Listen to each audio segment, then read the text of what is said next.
Ces défenseurs centraux n'ont aucun charisme. Van Dijk, De Ligt, Marquinhos, Calafiori, Kim Min-jae, ce sont peut-être des bons défenseurs, mais ils n'auront jamais ne serait-ce que le quart du niveau des Maldini, Sergio Ramos, Beckenbauer, Baresi, Bobby Moore, Nesta, Thiago Silva, et j'en passe. Ces derniers sont à des années-lumière des joueurs modernes. Attention, je vous vois venir. Mais Walid, tu parles de joueurs qui ont fini leur carrière, qui sont retraités depuis des années, par rapport à des joueurs qui n'ont même pas fini leur carrière. Ça, c'est certain, mais je suis désolé, lorsque vous regardez le football, même si ce sont des bons défenseurs, vous vous rendez compte que tous ces centraux ont un plafond de verre. Mais avec l'avancée du football actuel, les centraux nouvelle génération ont une palette plus fournie. Ils relancent mieux que les anciens, ils sont plus athlétiques que leurs prédécesseurs et sont souvent amenés à être plus techniques. Mais je suis désolé, ils n'auront pas un dixième de leur charisme ou de leur accomplissement. Certes, le charisme se gagne grâce à l'expérience, ce que les jeunes défenseurs n'ont pas encore, mais ce même charisme ne passe pas seulement par l'expérience. Les anciens se faisaient très rarement humilier. Ils avaient un caractère si marquant, si terrifiant, qu'ils inspiraient la crainte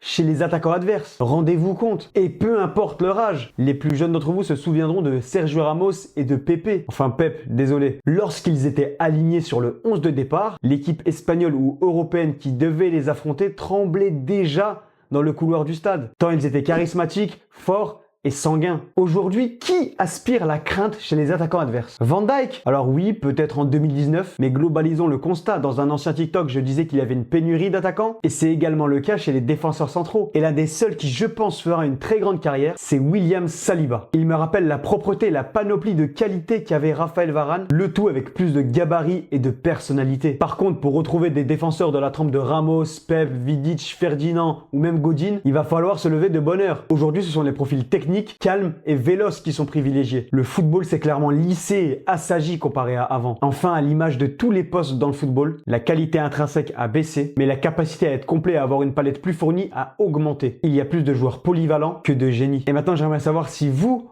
trouvez aussi qu'il n'y a plus de défenseurs charismatiques ou au contraire, il y en reste quand même quelques-uns. Citez-les-moi dans les commentaires et n'hésitez pas aussi à me dire le défenseur le plus charismatique selon vous. Ça m'intéresse fortement. N'oubliez pas de liker TikTok et abonnez-vous.